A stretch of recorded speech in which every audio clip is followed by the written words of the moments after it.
Hello. Hello. Hello, hello. How are you? I'm good. Thank you for asking. What about you? I am doing pretty well myself. Nice. How's the Uh, sickness going?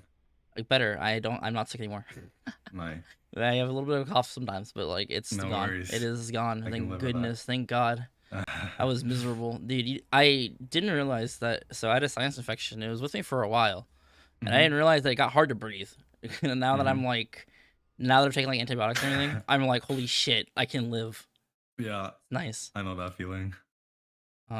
Okay. So this is your first session with me. Mm-hmm. Have you watched my content before? A little bit, but A little bit. not that much. Okay. So essentially, what's going to happen in this session is I'm going to kind of can you send me a screenshot to your stats? Mm-hmm. Um, I'm going to look at your stats. I'm going to kind of look at some things I see. I'm going to talk to you kind of about goals, Apex, kind of stuff like that. Right? We have a mechanics session today. Your goals specifically said get an overview of my major nagging points are and what I can do to improve them. Mm-hmm. So it's kind of a vague. You don't really have any certain goals associated with this, right? Just kind of trying to see where you can No, improve it, just right?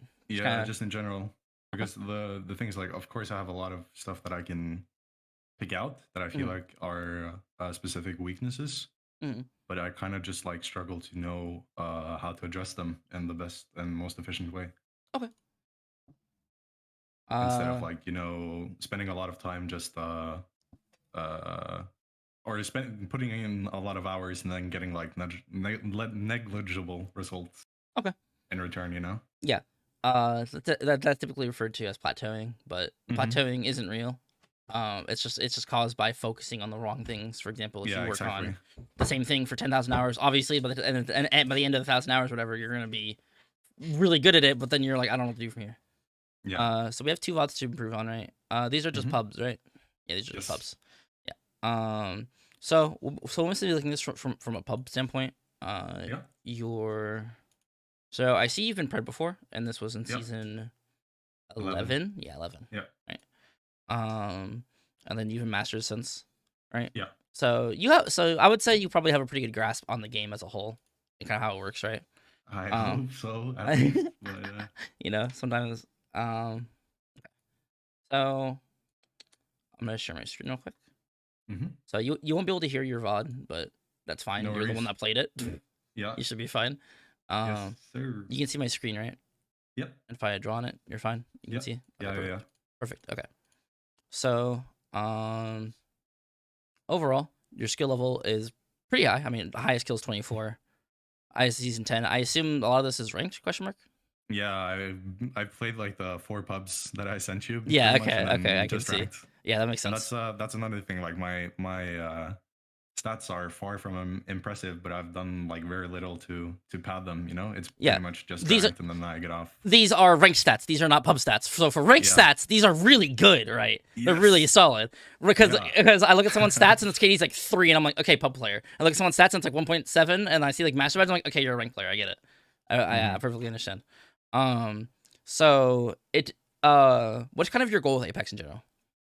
Well, the thing is, like, um right now I just like started playing with 2 people, and I'm trying to like trying to qualify for a pro league. Okay.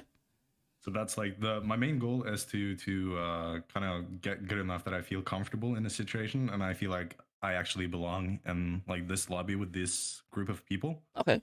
But at the end of the day, the biggest thing for me is just like I want to say that I gave it my all. I tried my best to improve. I Hmm. became the best version of myself, and if Okay. that is like hard stuck plat 4, then so be it. And if that is like land champion, then awesome. Well, fuck yeah. Okay. Well, awesome. Yeah. Okay. So I will be talking to you mostly from the scope of higher level stuff. I'm not. I'm hmm gonna. If you're missing gaps in fundamentals, I will talk to you about fundamentals, right? But I'm Yeah. obviously gonna assume that you know how to loot. You kind of know how to shoot your gun in a lot of situations, right? So we'll be talking hmm more advanced game theory, kind of how to approach Yep. the game, and stuff like that, rather than just core fundamentals. hmm So this session, you specifically booked mechanics coaching for this. So I assume you want to look at your mechanics, right? Probably, Yes. if I'm going to take a guess, every fucking player does not know how to strafe in this game. Would you say you know how to strafe at all in this game? The thing is, like, I feel like I understand strafing, but I'm very, very bad at implementing it. Okay. We can talk about that, Uh, and we can also see stuff like that. Because yeah. legitimately, I do believe that if you learn how to strafe, you can beat any player by just strafing, Yeah. right? Yeah, for sure. Have you read Sam's Strafe guide at all? Yes. Yes. So there's a point in there where he talks about where if you strafe well enough, you can basically experience mind control and like know what people are doing. It's kind of extent like that. Well, yeah, I've like experienced it a couple of times where I'm like, I know what you're gonna do before you do it. Exactly right. And it just feels amazing, you know? Exactly. So we'll go ahead and look kind of at your gameplay, especially since you're a ranked player. These pub VODs might be a little different, but I'm gonna kind of look at more base level, how you how you approach stuff, all that stuff like that, right? Is there anything you would specifically like to think you need help on before going into this? Like, what would you say your weakest point as a player is? Probably like I actually think like strafing is one of my weaknesses. Okay. And also just like I don't know, like I don't necessarily know if it's a lack of confidence. Okay. But there's a lot of times where I'm hesitating a little bit too much. Okay. So I don't capitalize off every opportunity. And I'm not like you don't have to play aggro in every single situation. But there's sometimes where I'm kind of hesitant to go into a fight, and then I end up saying like screw it, and then it's way too late. Like they pop the bat, they got a full reset, you know, stuff like that. You're very okay. That makes perfect sense. Okay, so and you are MK, right? Making sure. Yes, sir. Yeah, I assumed you were, but I just had to make sure. Okay. So we'll go ahead and kind of look at your gameplay. I'm gonna see your decisions and all that. Do you win both these games, or do you die? I lose the Storm Point game. I think. Yeah, I lose the Storm Point game. And no, I lose this one as well. Oh yeah. You lose both. Okay, you lose both as well. Yeah. Okay. Okay. Gotta humble myself, you know. Yeah, you know. I mean, hey, I prefer a VOD where you lose than a VOD where you win for the most part. Yep. The easiest way to learn how to improve is just how to improve from each death. Obviously, we can look at the whole game and see what you're doing wrong, but like the death is the easiest point for most players to consolidate and understand what they're doing. I know, like, I make a really stupid mistake in this game, like at the end.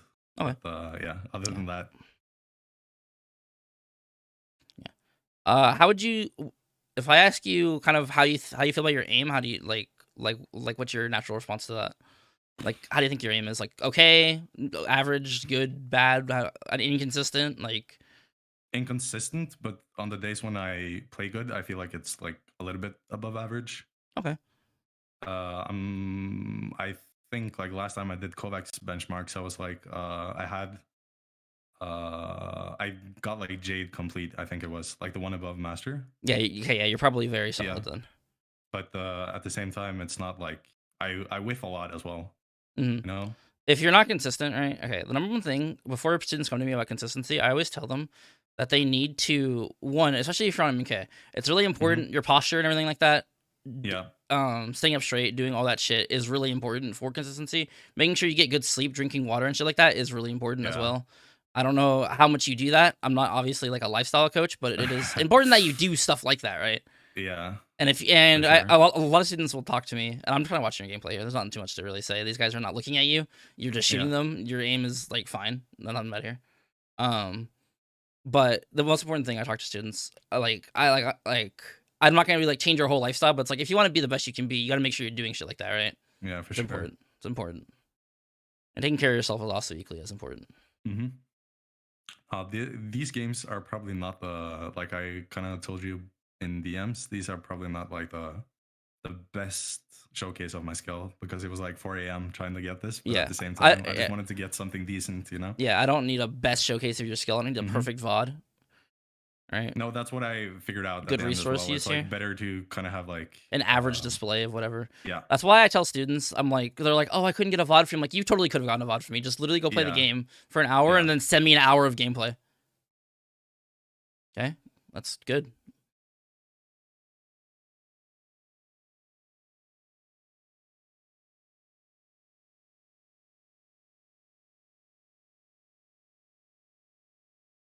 Trading damage and walking up. That's good. When you play in Pro League and in competitive and in high level ranked, what role do you fulfill? Like, who do you play? At the moment, I'm trying to be more of a anchor character, so I'm playing more on Seer. Okay. But we kind of like change it up from time to time. Okay. And like I hate that I have to play Seer, but at the same time, he's just way too good to not use at the time. You know. You're fucking telling me, yeah. So it's like kind of we have to utilize him. So And yeah, sorry. no, go ahead. You're perfectly fine. Go Yeah. ahead, go finish your thought. Yeah, go and finish your thought. Yeah, just at the moment we just have to utilize him. Mhm. And from just scrims and personal experience, I've been the best to like kind of utilize his kit good. I feel like I'm really good at not wasting his Q like a lot of people do, and also like not just throwing the ult every time we go into a fight. Like, do we actually need to use his util at this moment? You know? Good, very okay, good. I like that you have you have a very solid thought process, especially. I will say that anchor is not a role in a fight. Okay. Yeah, exactly. And you know that, right? You know, Yeah. I like to describe more of I like to use more MOBA terms because people are a lot more familiar with MOBA terms than they are in Apex. Yeah. Yeah.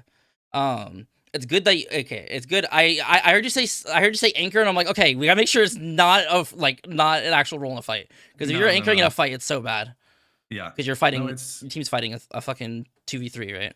Yeah, it's like we have a really good, or I feel like me and my team, we have a really good like more of a fluid role shift, or it's more like we play in twos and one. So we have like one person who is more like taking the angle, getting the 90, and taking like an off angle, getting the aggressive position if he can. Good. And then we have like the twos, which are playing together, trying to capitalize off the one's damage and like entry stuff, you know? That's good. That's very good. And then that switches all the time, so it's not like it's never static. It's never static. It always changes. Exactly.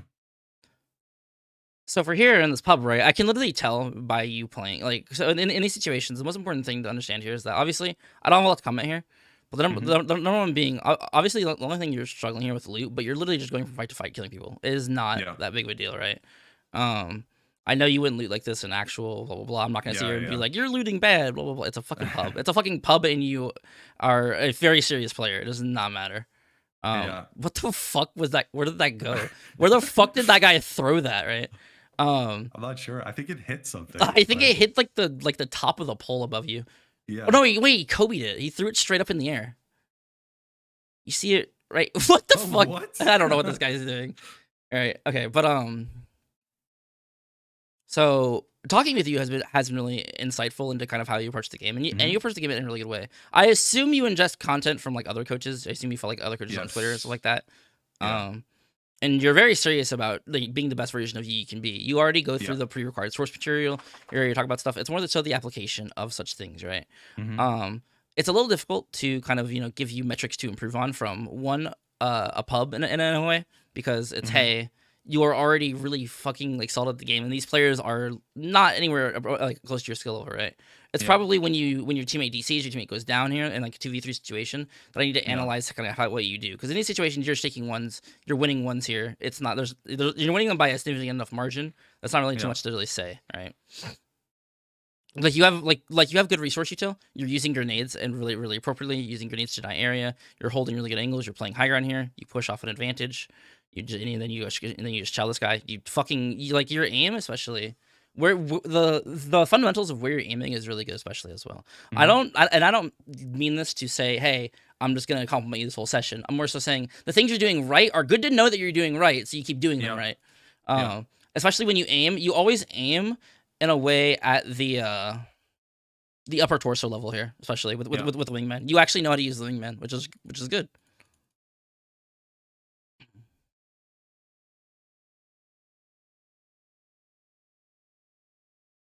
That guy took all the fucking ammo. Of course. He took all the ammo. Of course. I remember that. I was so mad about it. Of course, dude.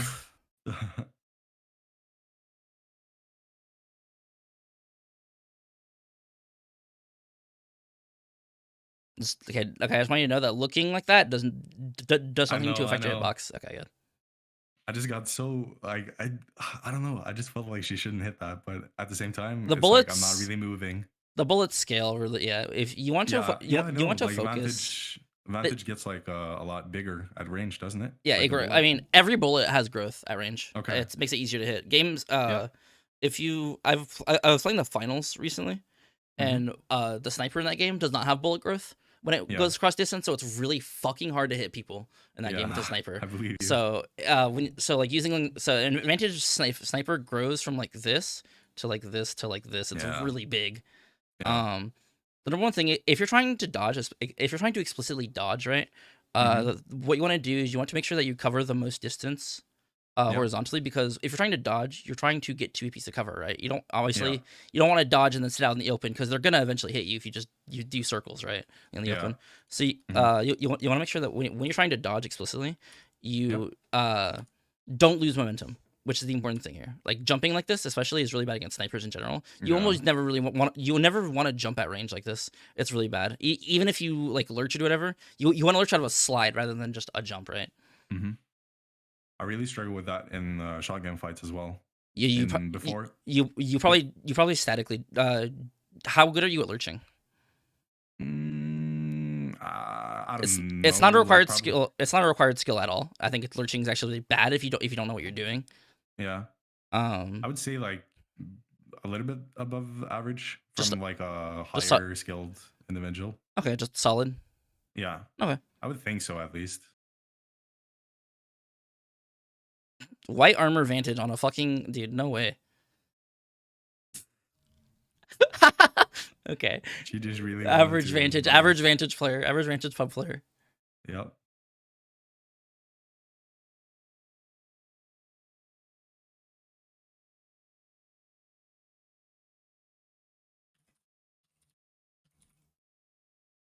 This is also like kind of a sometimes I just take way too long to loot. Like I'm not that efficient with it. I can admit that. When you are looting, the number one thing to focus on is just what you need versus what you can have, right? We're not playing for a maximized. We're not playing for an optimized inventory, even in like pro play, because you typically don't have time for that, right? You have like typically 5 to 10 seconds to loot at most. So when you're looking, you want a core idea of what you need, right? It's like, okay, that's a good need. You're like, okay, I need batteries, I need meds, I just need meds in general. So you just go to a box, like everything instantly, right? It's not that bad. It's just understanding what you need in situations. Nice super glide. This guy is not looking at you, and then okay. Your strafing wasn't bad here. So it wasn't bad, but it wasn't great, right? It was very like okay. It's like too short, you know? No, that's not even the yes, but also no. I think the fundamental reason as to why you want to strafe here is for a different reason. You strafe back into the guy. You strafe into his crosshair, right? There's this guy, my good friend C7. He is a really good dodger. He plays lightning gun duels and like lightning gun, laser gun, LG duels, right? He is really good at those, and he made this guide called Why Dodge, right? This is purely when we are trying to strafe, right? We have the goal of we have one of 3 goals. We want to attack somebody, right? This is being aggressive. This is pushing somebody, right? We have defending. This is holding space. This is not giving up space. This is holding space, right? I'm sure you understand that concept, right? And then the last concept we have is dodge, right? Dodge is purely that you're going to try and avoid damage. This is when you're waiting for a cooldown. So, for example, if you're trying to like do Wraith phase, you're not attacking, defending. You're just trying to dodge shots when trying to pop like Wraith phase, right? Dodging is when we don't necessarily have an ability to play cover or anything like that, right? Because everything that we talk about is contextualized in the sense of cover. When we are in an open field with no ability to do anything, we're doing we can still do one of these things, right? But if we have no cover or anything to play, we're typically trying to dodge, right? Yeah. We can attack, but we can't really defend in an open field because there's nothing to really do. Typically, we're doing one of these 2 things, right?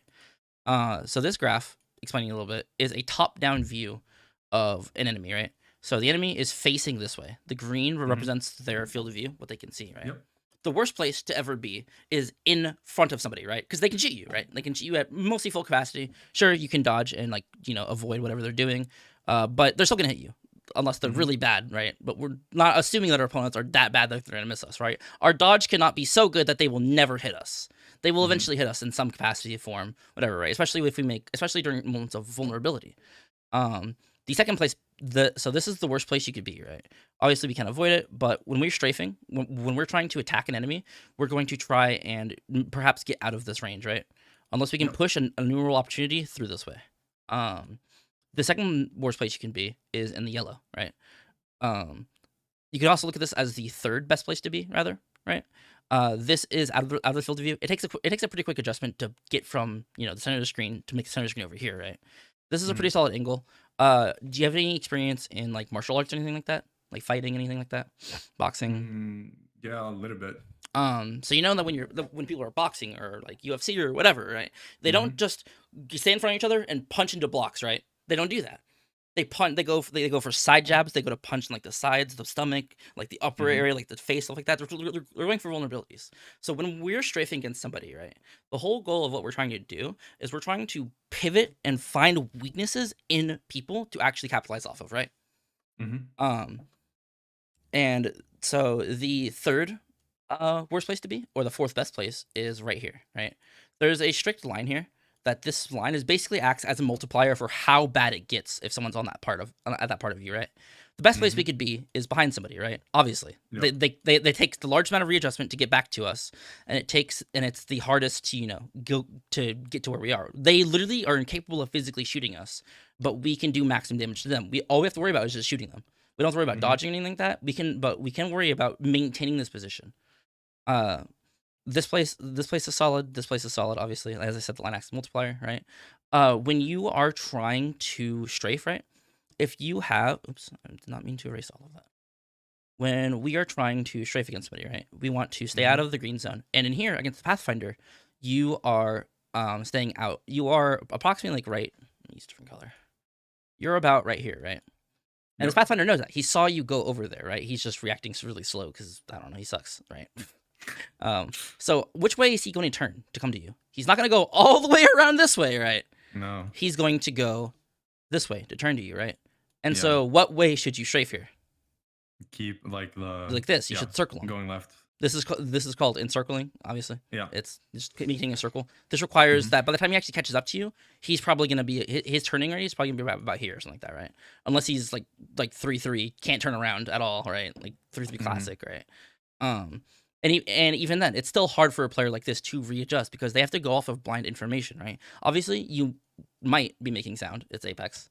You might be making sound. They might have actual context clues to figure out where you are based off fate indicators. They could flick to you, but they're still relying off of blind information, right? There's not really, like, they can flick and still miss you. If they hit you, that's because of their own acclimated skill. Not really, too much you can do about that, right? So in this situation, we are attacking. We're pushing, and we're not trying to defend an area. We're trying to maintain our advantage that we already have, right? Super gliding out from that way was an attack move, right? It was strafing, super gliding and strafing. But it can be seen as a way of strafing that lets us attack, right? Does all that make sense? Yes. Do you have any questions? No, you explained it really well. Okay. So it's important to make sure that when you're in a fight, you always want to try and maintain or keep your advantage, especially, right? Because this is ever changing. Where the opponent is ever changing. You always want to try and push at an angle that lets you do this, right? Obviously, when you're in the center of someone's screen, it's hard to get out of the center of someone's screen. The only way you're really going to do it is through things like speed boost, geometry changes in speed, things like that, right? Because if we're both the same speed, it's really easy for us to actually maintain the relativity to each other, right? We can't really break apart from each other's field of view if we're both the same speed. I'll talk a little bit more about strafe, especially since you expressed that's probably one of your weakest things, and this will give you a really good advantage over higher level players. But we'll talk because no one knows how the fuck to strafe. I'm watching ALGS finals and watching a guy get 100 damage and then lose that fight because his strafing was really bad. Like broke my heart. They just had like a little bit of understanding, but I will talk to you a little bit about some more advanced concepts and stuff like that after doing some more of your gameplay, right? But again, this Pathfinder, you should have strafed to the right here. Your strafe wasn't necessarily too short; it was just it was just not the right idea. Okay. So because he's looking to the left and just keep going, and it's way harder for him to. And he can't do anything. He can't do anything, right? Exactly. And he kind of actually like over adjusted as well. Yeah. Like if you actually did a long strafe here. He would have missed you. You just strafed into it, right? Yeah, exactly.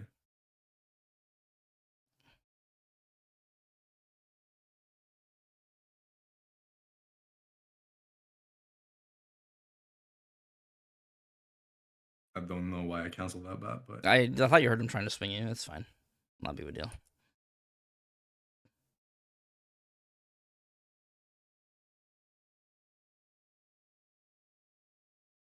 You have a solid understanding of recoil smoothing, which is good. So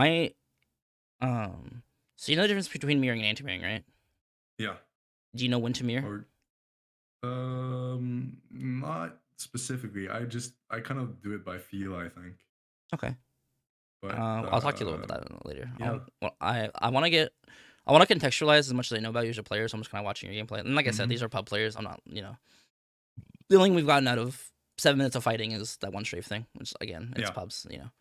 A no fill game probably would have been a lot better for expressing kind of your problems overall, Yeah. especially, right? But it's fine. It's not a big deal. There's still ways I can. There's still ways I can, pivot the session, stuff like that.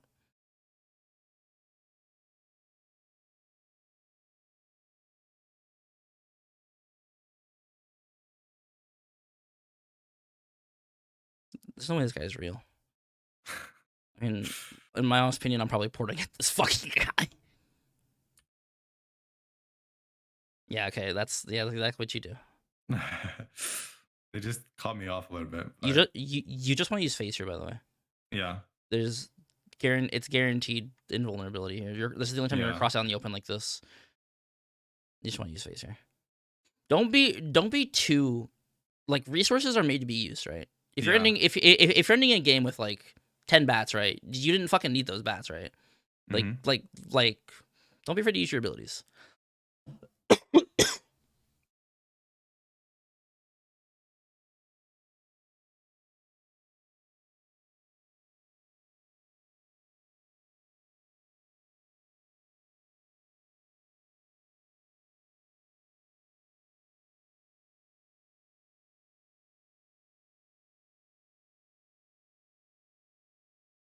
Good drop.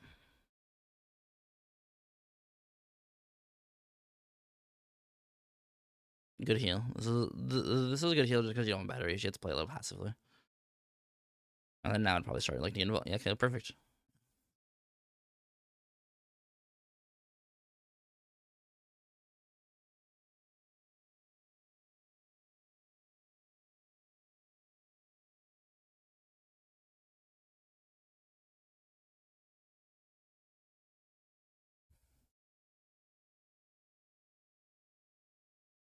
Do you win this, or do you just leave?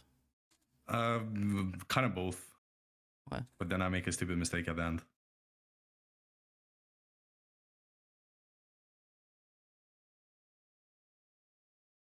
Before our first half to. I hate climbing this. No, I hate climbing this. This shit's dumb.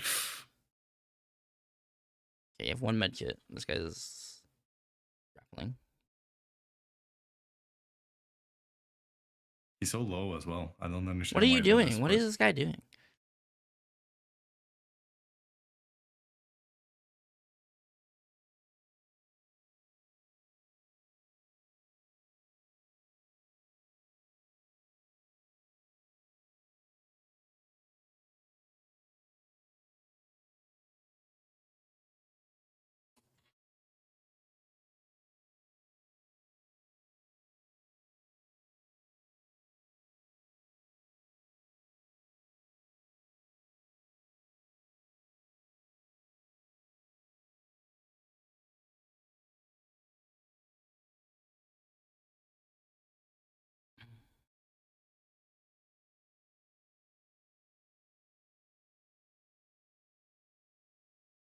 Good night, girly.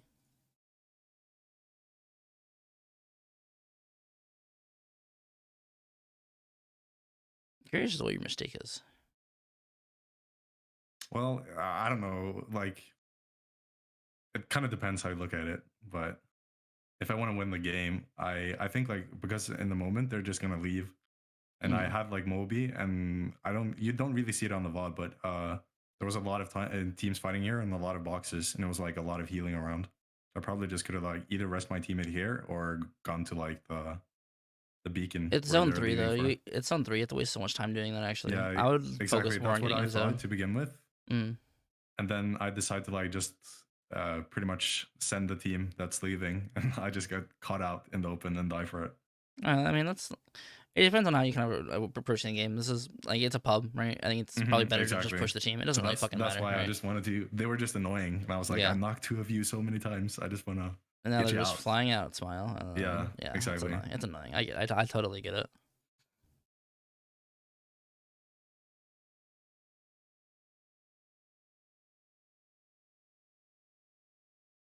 should be sliding more, just as a little note there. Mm-hmm. Very small thing, but it'll. But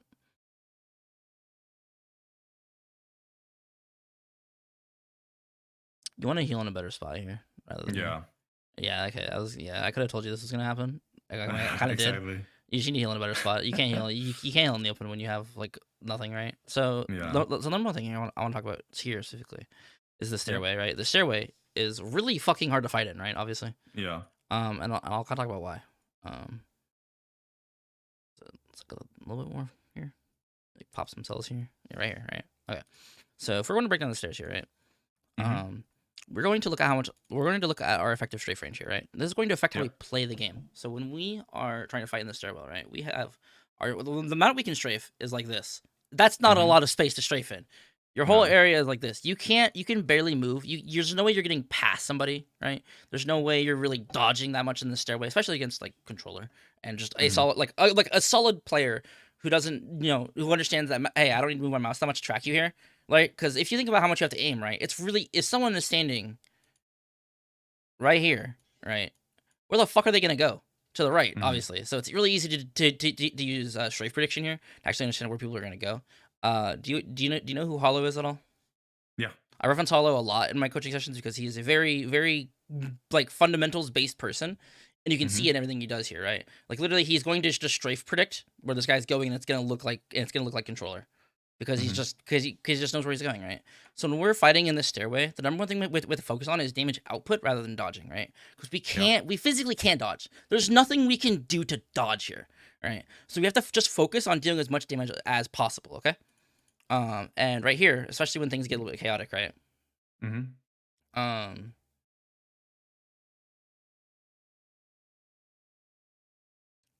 in this situation here, right? The crypto has way more space to strafe than you, right? Mhm. He has a better control of the area that he's in, even if he doesn't know what he's doing, right? He overall has Yep. better control over the area than you do, right? When we are defending, so going back to attack, defending, dodge, right? Defending is holding an Mhm. area down from attackers, right? We're playing cover, we're peeking it. The best example I have is using a PK on like cover, right? Peek out, Mhm. shoot 99, go back in, peek, shoot 99, rechamber while going back in, 99, blah blah blah blah blah, right? Repeat. Mhm. Um, you can also defend by I'm sure you know this, right? But the way you are defensive in this game is by being aggressive, right? You can't just sit in a Yep. building with caustic forever and then win the game. You just don't. You never win that way. You have to counter push. You have to be aggressive, right? So when it comes Mhm. to contextualizing defense in this game, it always comes down to basically if I'm going to draw a top-down view, right? And this is a box, and someone is swinging your box, right?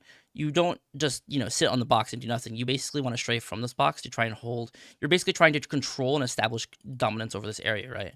And Yeah. letting them come into you, but you still have the area to play. You shouldn't just sit on the Mhm. box and do nothing. You can, and even in situations where you go, hey, I'm defending this spot. I'm peeking you real quick to defend this area. I eat for 99. Now I'm going to change from defending to attacking because I have a damage advantage over Mhm. you. I'm going to push you. Mhm. I'm going to swing you from my cover to actually defend you. Right. Most defense strategies result in you going back to the same spot that is guaranteed, aka cover. But it's important that you don't really win a defense most of the time by doing that. Obviously, the team full sends you and you shit on them, right? Like obviously that happens sometimes, but that's more of Mhm. the team's misplay rather than your own like skill. Yeah. Because if a team's attacking you and because if we also let me draw this a little bit bigger. If we are playing this box right and we are pinched right here, right? Actually, I'm gonna draw some blue, and you're right here, and a team is pushing you like this, right? Mhm. The amount of space you have to strafe, you can't go back at all, right? You can't go Yeah. back. It's very unlikely that you're going to go this way, right? Because this requires a lot of time. This requires like 0.5 seconds to do, and you can get Mhm. really easily beamed there. You can't really go this way because your teammates are probably there, right? And Yeah. like going at them is a death sentence as well. So you're the way that you're kind of restricted in strafing is really difficult here, and a team that's attacking shouldn't really lose this unless there is the element of multiple people shoot this guy, right? Yeah. That's kind of the only way that they end up losing this, or they miss their shots, and this guy just shits on them or whatever, blah blah blah. Right? Mhm. Mhm. But those are the exception and not the rule. Um, so when you are trying to play an area like this, you want to utilize the fact that you have cover and this guy doesn't, right? Yeah. And so if we're going to redraw this from a top-down view, right, we're going to think about the area. So you have this like stairway here, this, and then there's cover right here, and then there's a little bit of cover right here, and then this crypto has this whole open area, right?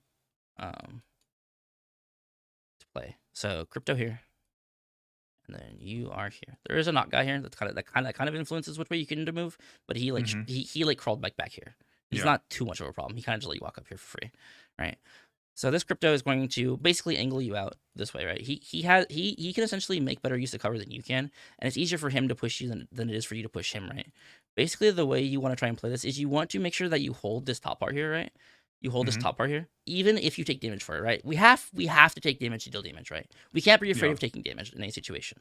If we are playing up here and we're holding this area up here, if we our options, right?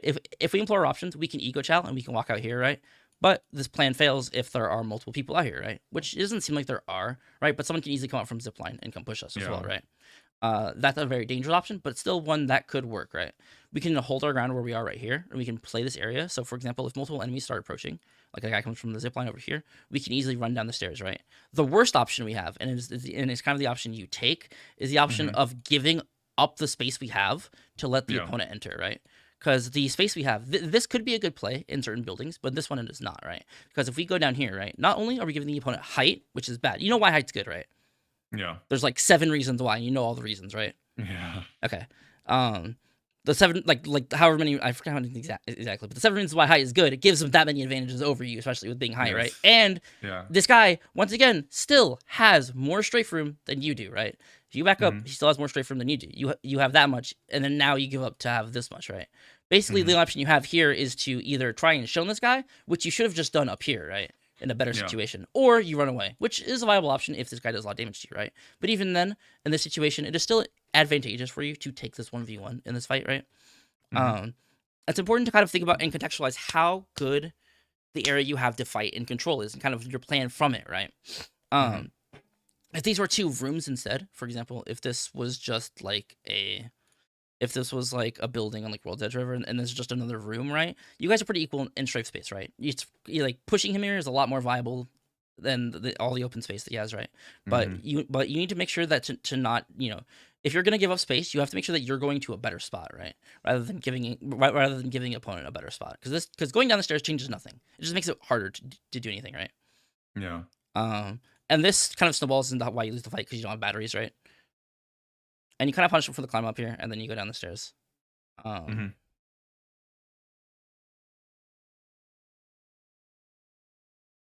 situations where you're outnumbered, right, it's really important to always try and optimize 1v1s at really advantageous situations, right? Yeah. So right here, and I know it's a pub, but it's still important to make sure you are aware of. But in a situation on the door, the number one thing you should do is just heal. You want to be at full HP at like almost all times, right? Because whenever you take a fight, again, we have to take damage to deal damage. So in situations here, right? And this fight's hard to take again too, right? Because when you strafe, you're trying to strafe away to break LS from the high ground up here, which is good, right? But also, it's really difficult to hit these shots, right? It's difficult to hit this guy because the guy's strafing back. This guy's actually strafing in a really good way. He's strafing backwards to avoid taking damage from you, and he kind of leverages the high ground cover more and leaves you more in the open, right? And then you get shot from elsewhere, and then you kind of go down here, and then you phase to go across the building, right?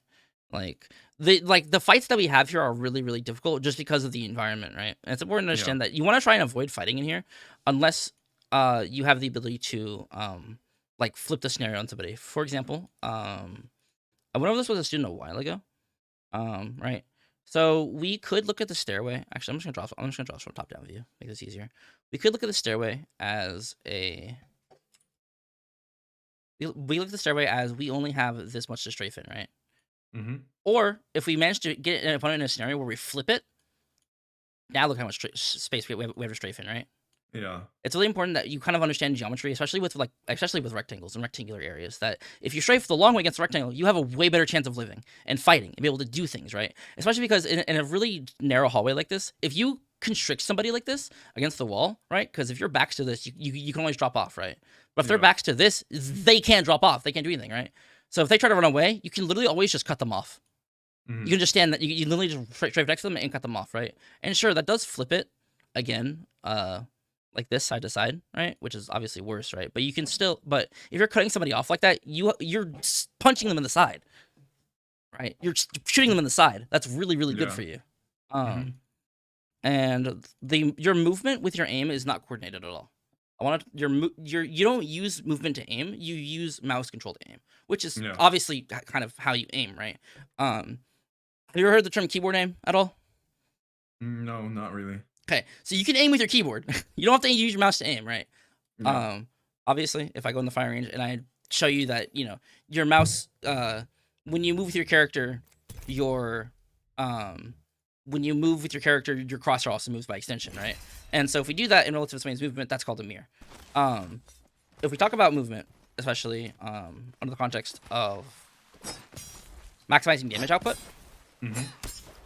movement will influence how much damage we can do. Movement will always influence how much damage we can do, right? So, Yeah.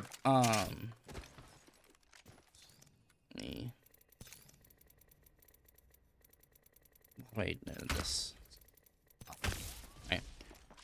So the fastest if we move in the same direction as this dummy, right? My mouse doesn't move at all, right? This is again called a mirror, and if we move the opposite way, this is an anti-mirror, right? If you think about it, the most you'll ever have to move your mouse, right? And relative to somebody in a strafe duel is when you do an anti-mirror, right? Because you're moving in the opposite direction they're going. This requires the most mouse movement and is the hardest thing to train. It's something that you should train in an aim trainer. I mean, you were Jade Voltaic. Did you do the Voltaic benchmarks? Yeah.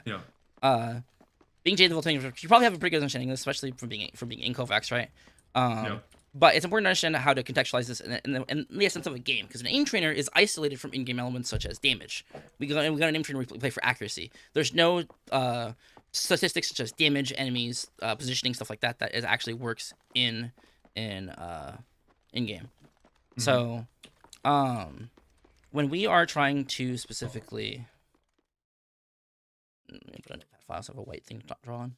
So, when we have I'm drawing this for chat. Sorry, chat can appear on the VOD.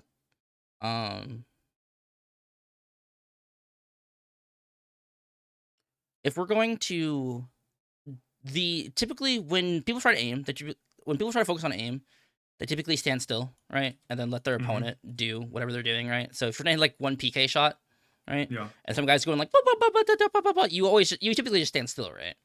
And that is a viable solution in a lot of situations, right? But it is not the minimum amount of mouse movement we require, right? The more human input we require on mouse movement, the more of a chance of error there is. The more we leverage personal skill over anything else, right? And that's not something we want to do. It's never a good idea to leverage just mouse control where that has such a variable input, right? A mouse is is a very precise instrument. When somebody is strafing around us, like this, right? Mirroring is always infinitely better to do than just staying still, right? Because mirroring, one, allows us to move. Moving is really important, right? Especially if we're in a 1v1 situation. A lot of strafing is contextualized in a 1v1 situation because it is because most like duels and stuff like that, and like Quake and like Diabolical and stuff like that is 1v1s. Right, but we're playing Apex Legends. We have 3 stacks abound in pubs, right? We have 3 stacks abound in pubs. Ranked is ranked. It's 3v3s all the time, right? We barely have the chance to do 1v1s. So when you're standing still trying to shoot somebody in a completely isolated 1v1 environment can be fine in situations where you need to kill, where the guy is 1 HP and you don't really worry about taking damage, right?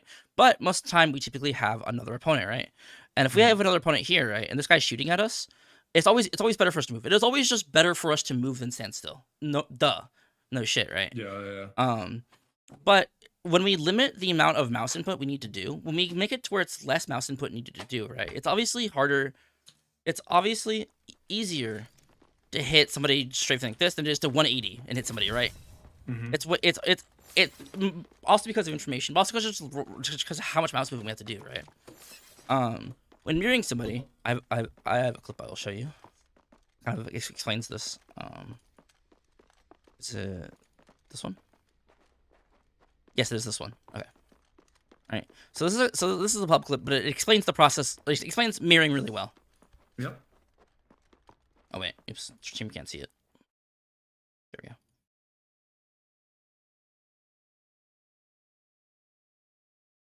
You see how the guy dies instantly because of my mirror? Right? Yeah. There's no need for mouse movement at all, right? Mirroring allows us to maximize our damage output by minimizing our mouse input. And it's really important to be able to flow into the different aspects of mirroring, anti-mirroring differently, right? So if we're trying to maximize our damage output, we want to mirror, right? It's important to understand, right, that we're not the only player in this situation. If we are going to mirror somebody, right, and you said earlier they don't necessarily understand when to mirror, it's more of a feel, right? Yeah. Your feel is established by probably damage output, or by how bad the opponent is, rather than this is a good situation to mirror, right? If opponent's bad, it's probably really easy to mirror them. If opponent's a lot better, it's probably a lot harder to mirror them because they actually have a decent control over themselves. Mirroring, as I said, is good for maximizing damage output, right? But we are not the only player in the equation. When we mirror somebody, it is really easy for us to aim, right? But how do you think it is for them as well? Yeah, it's a lot easier. Yeah. So both of you guys, we can look at this. I said earlier that movement influences damage taken, right? Or movement influences damage output. It also influences damage input to a not really super controllable level, but to a decently controllable level, right? A mirror allows you to deal 100% damage, right? And take 100% damage, right? It's really easy to aim, but there are situations where we want to mirror, right? Do you have any idea of when a good idea to mirror is? Like either if you have like a cover advantage, health advantage, faster shooting gun. Exactly. Perfect. Literally perfect. If I have white armor and you have red armor, just mirror me. I physically cannot kill you fast enough for it to matter, right?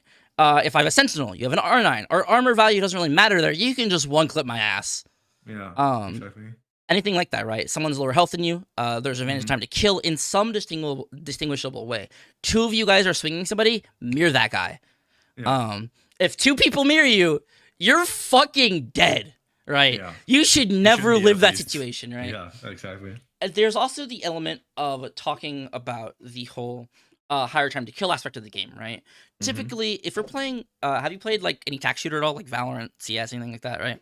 Yeah, played a lot of Counter-Strike. Yeah, so you played a lot of Counter-Strike. If 5 people swing you could realistically kill 5 people, right? Yeah. Obviously, it requires really good skill, but in Apex, there is no measurable way in where 3 people swing you and you win that fight.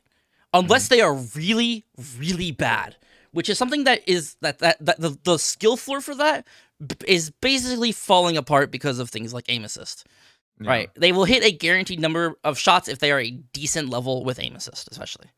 Right, or your PK's handcrafted by gods. Yeah, sure, yeah, definitely hits for max each time. Yeah, definitely. Yeah, right. That's not mine too. Yeah. Movement will really influence your peacekeeper.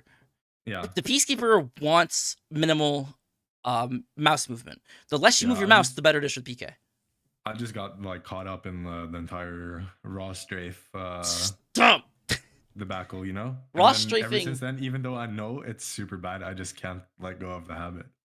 I'll talk to you a little bit about that a little bit later in the session. But, right, so mirroring allows us to do 100% damage and also allows us to receive 100% damage against one opponent.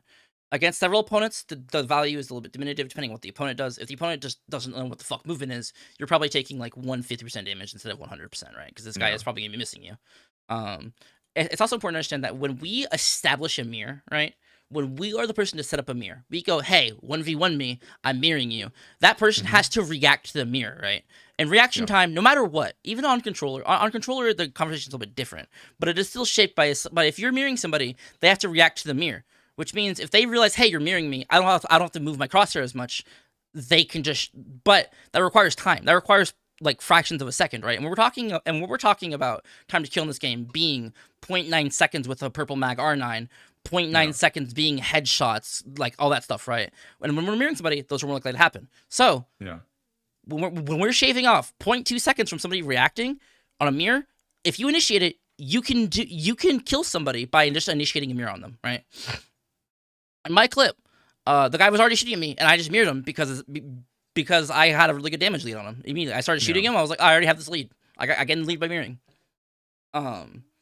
It's important to understand that anti-mirroring, obviously mirroring is 100% damage input, 100% damage output, right? It's important. Most people would think that it's flipped around then. It's like 50-50, right? And that is kind of true. Anti-mirroring obviously requires, you are going to hit less shots anti-mirroring than you are mirroring, and that is true, right? But it's a lot more dependent on actual skill, right?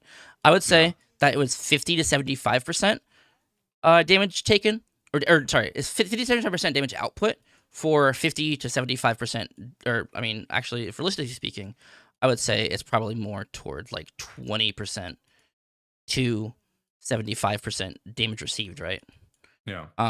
Because this number is really dependent on skill and understanding how the opponent is, right? And pro league and stuff like that, and like really against really good players, it would probably this minimum entry would probably be like I would say 50 to 60 to 75, right? Yeah.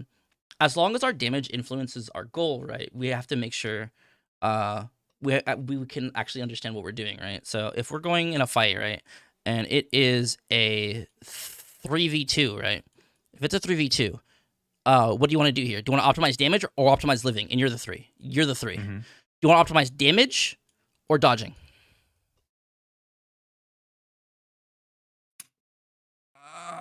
Like I want to say damage, but at the same time, like you want to keep the man advantage. I'd probably say dodging. It is a little dependent on, like, obviously there's no 100% rule, right? Mm-hmm. But I would typically say damage is really good, right? Because you literally cannot die if multiple people are shooting. If you're in a 1v1 situation, this will be very dynamic in what you want to do, right? Yeah. We're never going to just go in a fight and go, I'm mirroring you, and that's it. You're never just gonna go. You weave in and out of Strafe forms a lot. You will go, I'm mirroring you. Oh, you shit on me. Stop. Right? Now I'm anti-mirroring you. Now I'm trying to dodge. Now I'm trying to do X and Y, right? It's if you're fighting a 1v1, you go, this guy shit on me. I'm trying to stay alive, trying to stay alive, right? You're not attacking, you're not defending, you're not mirroring, you're not anti-mirroring, you're just dodging. Yeah. You're just moving. And we'll talk a little bit about dodging specific tactics in a little bit, right? But typically damage is really preferred, right? Because they literally cannot kill you faster than you can kill them if you focus on damage, if there's multiple people, right? Because if we have a 3v2, right? If we look at a team's output of damage, assuming no whiffs, assuming nothing like that, right? It's 300, 200. Yeah. Right? And they're probably not going to mirror you, right? Because they need to play for survivability. They're probably not going to mirror you. They're probably going to play for more dodge if they know what they're doing. Yeah. Right? Does all that make sense? Yeah. That was 100%. A lot. That was a lot. Just means there's no holes in knowledge. Everything's good. Everything makes sense here.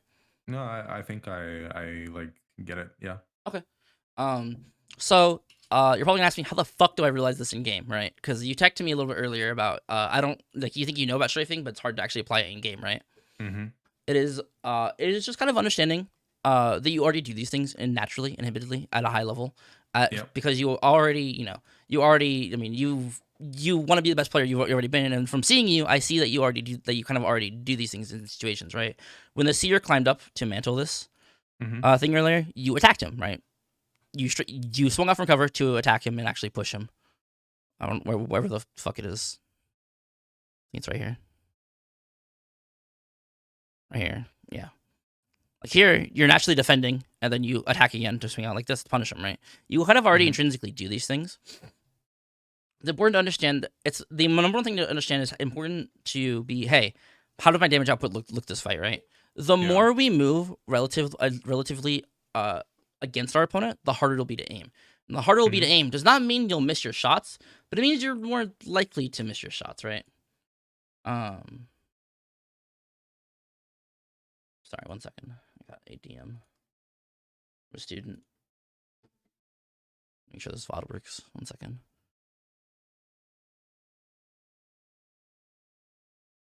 Okay, yeah, that works.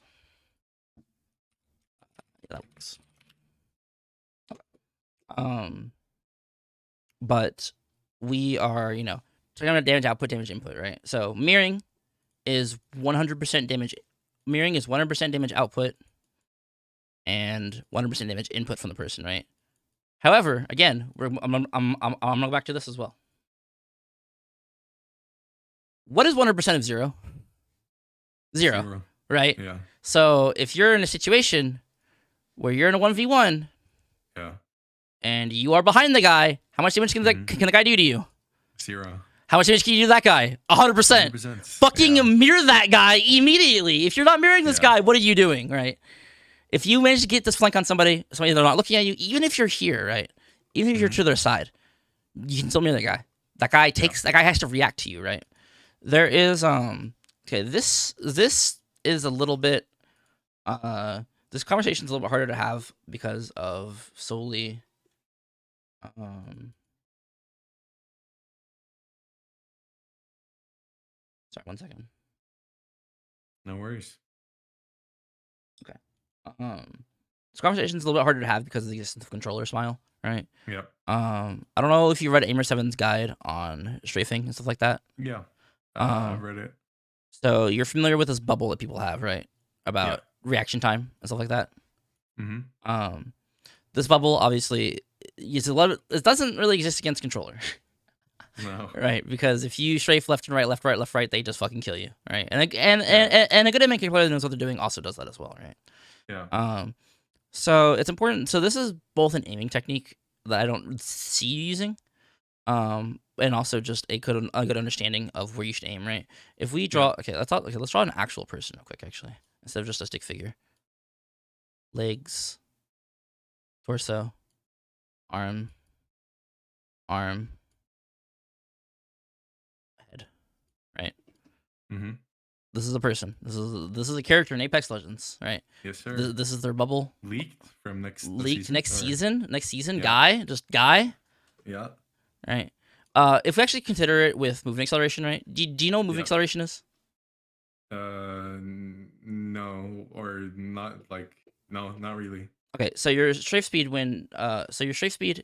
okay, I have my velocity counter off, but I believe your strafe speed when walking left to right. Like starts and then it builds up. Yeah, but that's what you're thinking about. yes, kind of. That's not a good way to Okay. describe it, but I think you know what you're talking about, right? Yeah. Your strafe speed is like 255, or well, your run Yeah. speed is 255. To go the other direction, it has to hit 0 first before going the other direction, right? Yeah.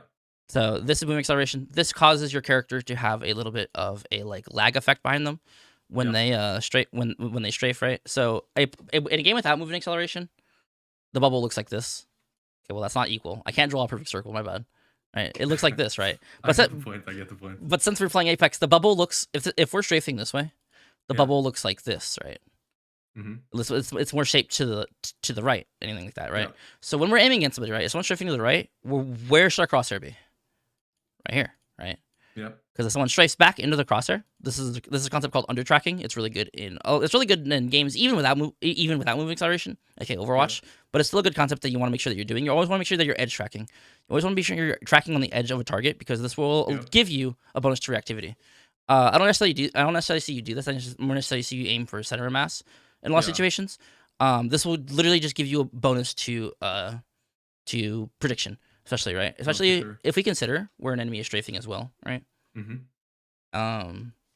If an enemy strafes in this like if there's a little tiny hallway, right, and we throw this guy in here, and he's like this, right, and this guy strafes over here, where the fuck is he gonna go now? After he hits the wall, right, he's gonna go this way. So you can literally read opponent's movement. You can aim with your brain, which most people don't do. You can aim with your brain to see how easy or hard it would be. This requires a really high level of actuation, right? And this is not something that's very easy to teach overnight. You're not going to go in your game and go, "Oh, why didn't I just do that?" It's hard. It's hard to do. It's objectively hard to do. I have a video about a concept called visualization. I don't know how much you are into sports or anything like that. I don't know if you did sports growing up. I don't know, whatever, right? Played handball. If that's not really that big outside of EU, but I played handball for like 15 years. I don't know I don't know what that is, but did you learn about visualization by like coaching and stuff like that? Yes and no, but like not. They didn't like explain it in the terms or like the same way that you did in your video. Okay, so you watch my video about visualization. You can visualize this a lot and construct a situation like this in your brain, enact it, think about what you need to do in the situation, and it'll come to you a lot faster. Strafing, in my opinion, is one of the best skills to practice with visualization because if you can construct how opponents are going to move in situations and POIs, it makes you really fast to adapt. I learned most of my strafing through visualization. It's a big vouch for me on how to actually learn that. And if you want to learn skills that are really hard to learn and have like, and we're talking conceptually here, right? We are using in-game examples, but this is all like theory, right? This isn't just to aim, do this, right? This is hypothetical, ever changing. It's not evergreen. It's going to change a lot depending on what happens, right? Yeah. Visualization is a really good way to build that. I would recommend you really, really visualize off this session and like visualize off all the strafing stuff I'm talking to you about and kind of understand how to use it and stuff like that, okay? So the next topic I want to talk about is dodge specifically, okay? Yeah. So we talked about, I talked to you about being offensive by using this bubble, right? Now let's talk about being defensive using this area of contact of the bubble, right? Yeah. When we are trying to strafe against, so you know why this strafing is bad, right? Just doing this, this is bad, right? Yeah. because you no cross. If I'm MK, I just do this. I just do this. I just do that, and you're dead. Right? GG's. Yeah. Controller player just goes, oh, you're dead. Okay, nice. You don't. They don't move. Exactly. For the same reason that we want when we are strafing to dodge, we want to make sure that we are actuating this bubble as much as possible. We want this bubble to overall change as much position as possible. We want ourselves, by extension, to change as much as possible, right? We want to force reactivity out of our opponent, and if the number one rule of dodging, the number one rule, embed this in your brain. This is so important. If there's one thing I want to come out of the session with, it is this. If what you're doing is working, do not change it. I'll repeat that. If what you're doing is working, do not change it. I have had situations where I am shitting on a guy. I hit the guy 120. I walk back into his crosshair because I just stopped strafing to the right. I just held the D key. I didn't do anything. I just held the D key. And then I was like, I should strafe the other way for no reason. And then I died, right? Yeah. The head shot me with the That's a sentinel really and I good just point, died. actually. If what you're doing is... I don't care if what you're doing is fucking dumb. I don't care if I sit here and go, oh, you shouldn't do this, blah, blah, blah, and you want to fight and then you do it and it shits on the guy. I'm going to be like, that was bad fundamentals, but it worked, so props. If it didn't work, you would have gotten punished, right? Obviously, but then you would have stopped doing it, right? The important thing is that the time to kill in this game, especially with how fast it can be against SMGs and things like that, right? Sometimes you will die in 0.7 milliseconds, right? The longer your time to kill is accentuated by, the more chances you have to recover.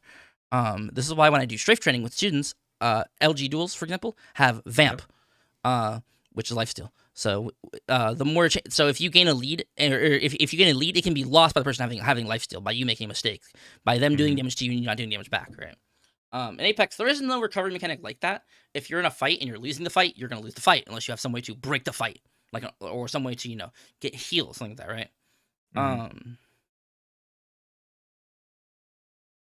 Where my train of thought go? It was really strong for like an hour, and now I've lost it. I'm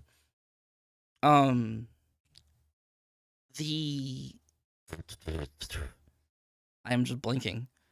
Okay, so when we are in a fight, right? Obviously, we only have a couple chances. Apex is a hardcore game. It is a hardcore game mode. That means essentially you have permadeath. Obviously, it's not permadeath.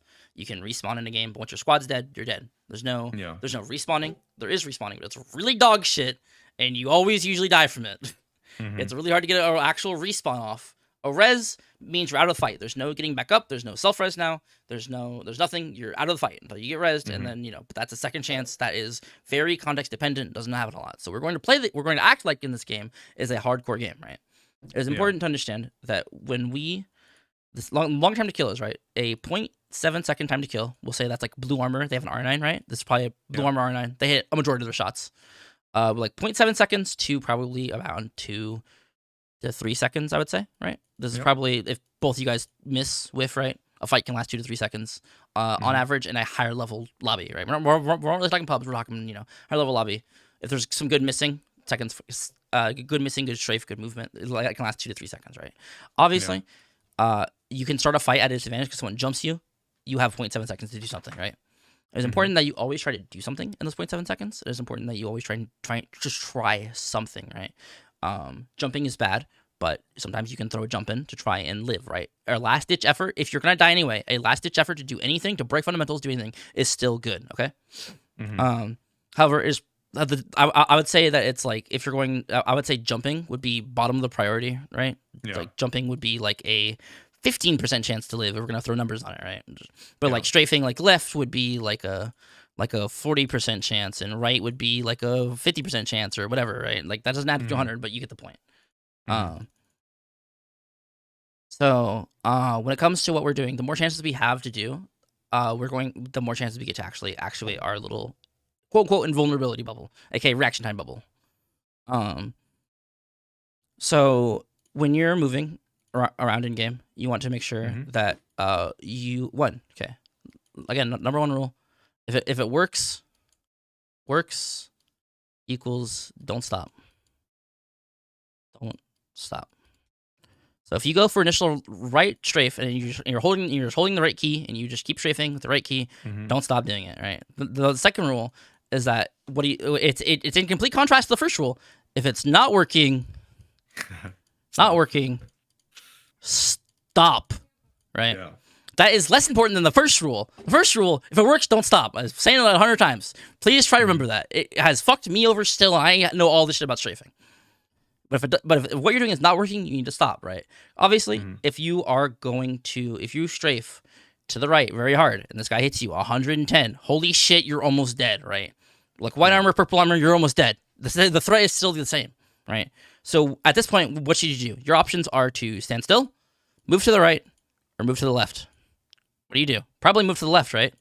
Yeah. It's in complete contrast to what you're doing before. Sure, you have a movement acceleration period where you're a little bit slower, but it is better than just doing the same thing. The only time you don't necessarily want to do that is if we're going to follow the rules of attacking here, where we go to look at an opponent and we are strafing from. I'm just gonna draw on this again. If we are strafing like this and we are right here, by the time the opponent ends his magazine, like he stops shooting at us, right? We take 110, the guy stops shooting. We can still strafe to the right here to push this advantage, right? But that is only if we're going to get behind the guy. That is a very rare context-dependent situation that can happen reasonably. I would say like 1 in every like 40 fights this might happen, maybe, right? But it is still something to consider, right? When we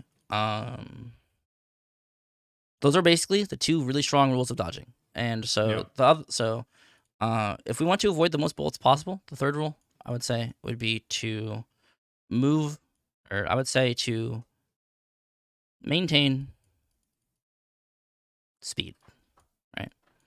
If you stop, because speed is way easier to lose than it is to gain, right? Yeah. This also applies to spacing in fights. So if I'm going to go to my opponent here, right? We're going to consider the opponent's perspective over anything else, right? Because if we think about it, if we think about the dummies in a way that, off, do that, yeah, okay. So if I walk diagonally at this guy, right, to my screen, relatively, I'm walking diagonally at this guy, right? Yeah. But if this guy's looking at me, now what am I doing? I'm walking a straight line, right? It's important to make sure that when you think about what you're doing, it is in contrast to the perspective. It doesn't matter that on your screen, you're going diagonally, you're attacking the side, right? There's still a good way that if the guy turns to you, you're walking a straight line, right? Yeah. We are easier to hit when we are bigger. That is no shit, Sherlock, right? If I'm in this guy's face, I'm easier to hit than being all the way up there. Up there, I'm a little tiny bit, right? Obviously, there's like scopes and shit like that increase the perspective relatively, right? But we're talking like no scope. It is way easier to hit somebody up there than it is to hit somebody right here in your face, right? However, the advantage comes from the fact that we move faster relative, right? Obviously, if someone's over there, they move like that, right? But someone's in your face, they do this, right? When we have space in a fight, we want to try and maintain that spacing to somebody. We don't want to try and give this up, right? We want to give it up in a situation where we can die. So because once we have space like this, we can't take it back, right?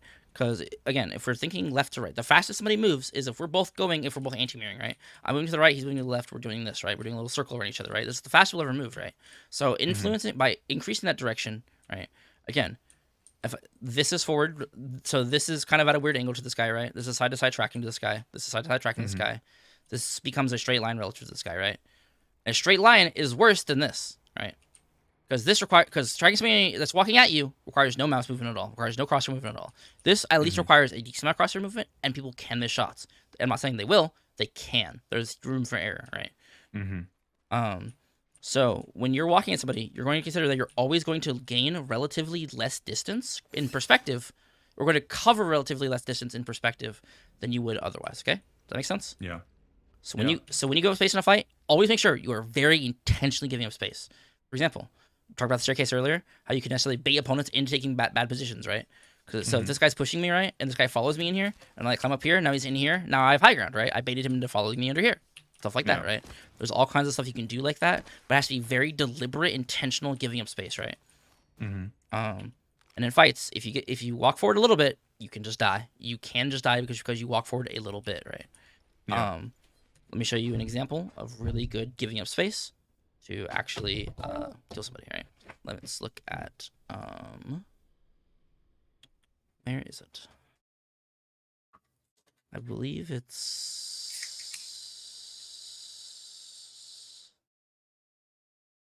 where is it? I don't know where it is. It was on Twitter at some point.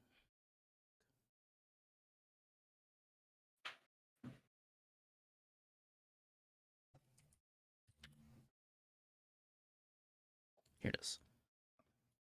So this is a little montage I did of strafing. I'm not going to cover everything. I'm only going to cover one specific. Oh, I'll cover everything separately, but I'm not going to cover it all right now. This strafe right here, dude, I love Twitter quality. Right. So I'm on the ramp here. This guy has a shotgun. He hit me with a shotgun. I have an L-star. Right. Yeah. So in this situation, right, I'm going the number of ways. Okay, I'm gonna delete all this. The way we can strafe, right, in this situation, right, we can go this way, which is down the ramp, which is not good because we're going downhill, right? Going downhill, we're walking toward our guy, right? And he has a shotgun. We don't want to do that. We want to get away from him. He has a shotgun, right? This is weapon-specific strafing. Obviously, go away from shotgun. Back up from SMG. Get closer if you have an SMG, stuff like that. Right? He has a shotgun, right? And if I walk uphill here, I'm increasing the distance I get from this guy, which is good. So so if he walks at me, we maintain the same distance. That's the furthest I'll ever get from this guy, right?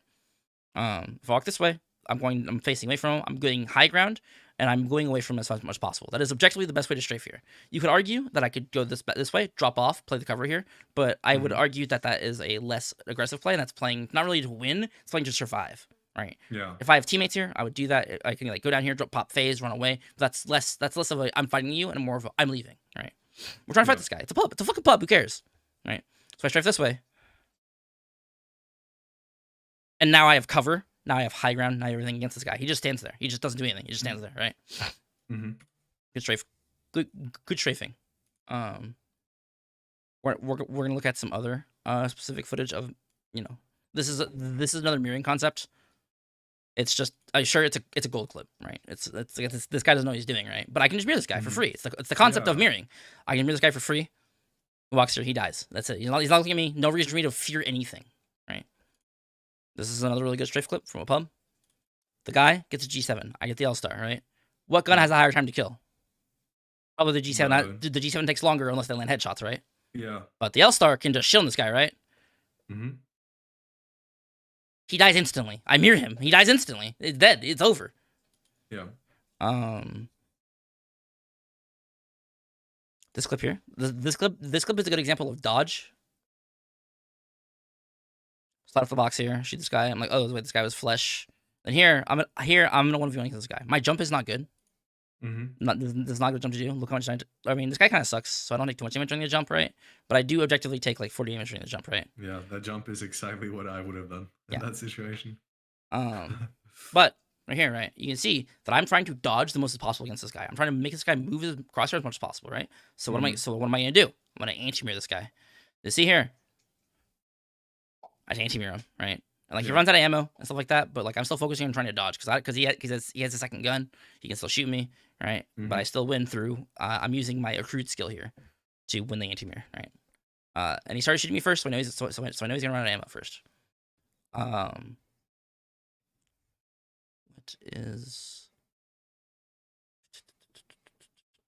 I have like one more clip I want to share. Here's some. Those are just random clips. I don't. Oh yeah, this one. Okay, so this is context dependent strafing, right? This strafe is crafted to be dodge over anything else, right? There are multiple opponents alive. We lost one. I'm on white armor. I'm missing health. My teammate is 1 HP. I know this in this fight, right? I know there's a seer with it. I know there's a seer in here. I don't know what gun he has. I don't know anything that this guy has, right? But I know there's a guy in here. I see him on my thing. You know, I'm clearing this side first before I peek over here.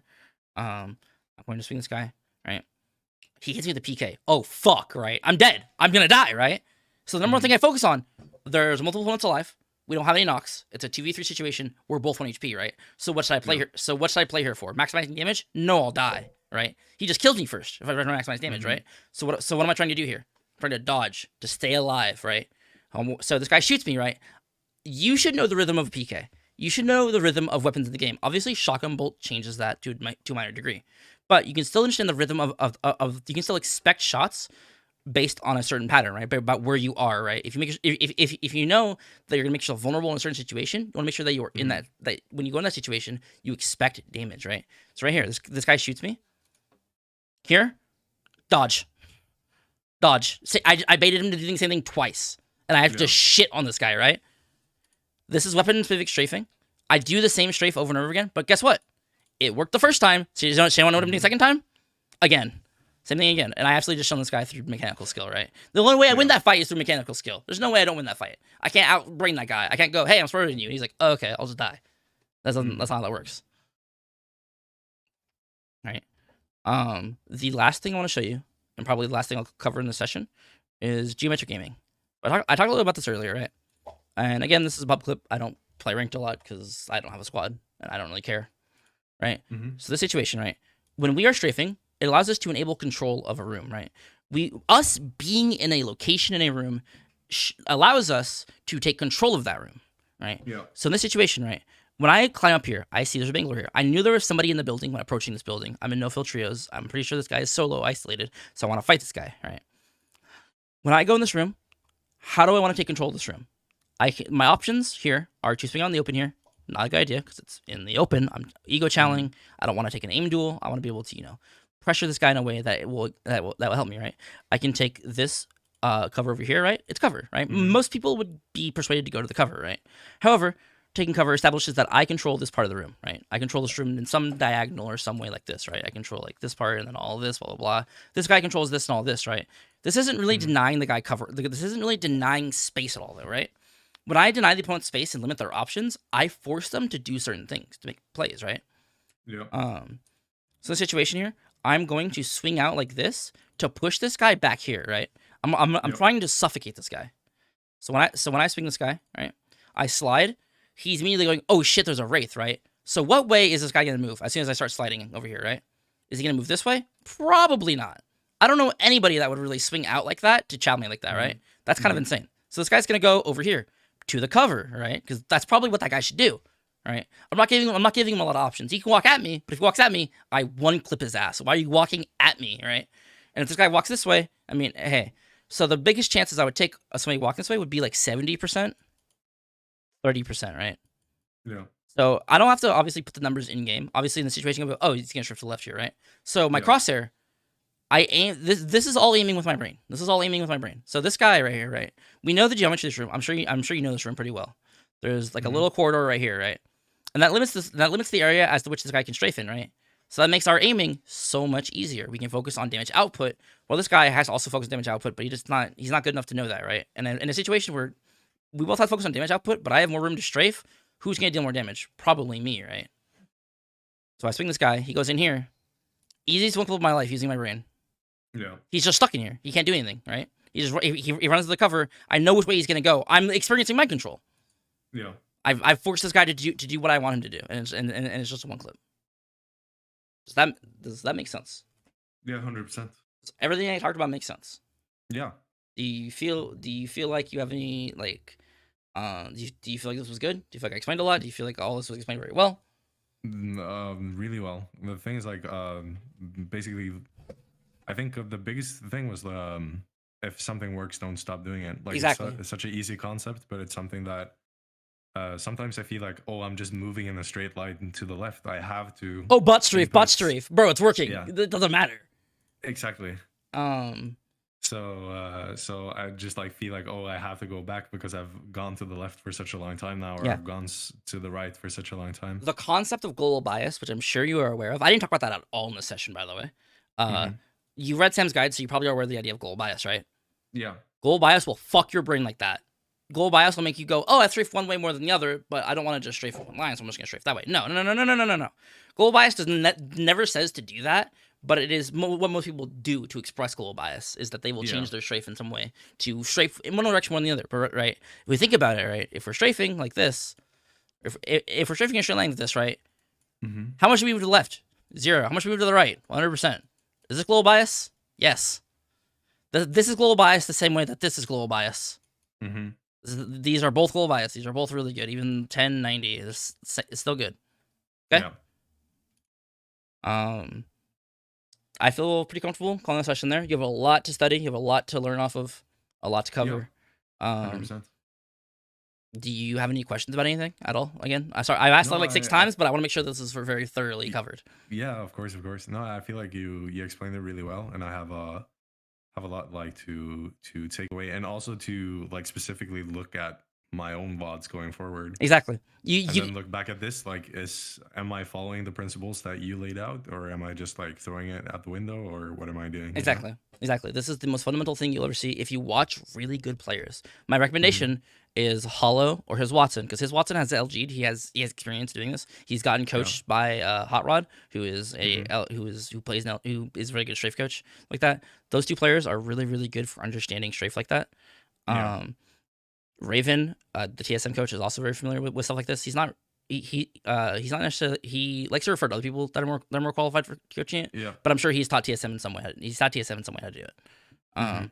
But it's very, very good. Those are my recommendations. And if you in the future, if you hit clips at all or whatever, or you have clips that are specifically with questions, you can feel free to DM them to me and talk to me about them. I will more than happy to actually look at stuff and all that. Yeah, 100%. Okay, yeah. So that's all I really have for you to really talk about. We didn't get your second VOD, but it doesn't matter. We got enough. We got more than enough out of this. Yeah. I have a feedback form I'm gonna send you. If you would fill that out, be honest with me. If there's anything I could have done better, anything blah blah blah, it would be awesome. If you want to do another session in the future, I would recommend a ranked VOD or something like that. A ranked or a like scrim, and I can talk to you about it there. It would be way better for me to actually look at stuff, right? Because that was 2 fights we got out of this that we actually looked at, right? Exactly. So if we look at a scrim or whatever, I can look at like a 3-hour scrim, look at your fights in the scrim, look at kind of like all the stuff. I can look at the stuff. I can help you, whatever you want to do. Or ranked works as well if you're not scrimming, whatever works. Okay.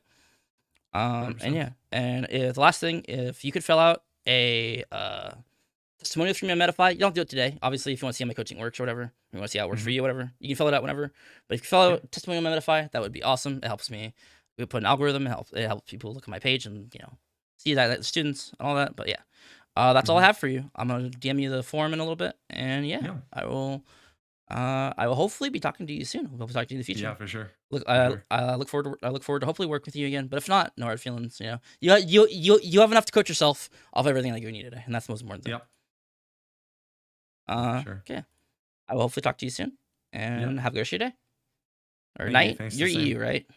Yeah. Okay, I figured by you mentioned it earlier, but yeah, have a good rest of your night. Thank you. No problem. Good night. All right.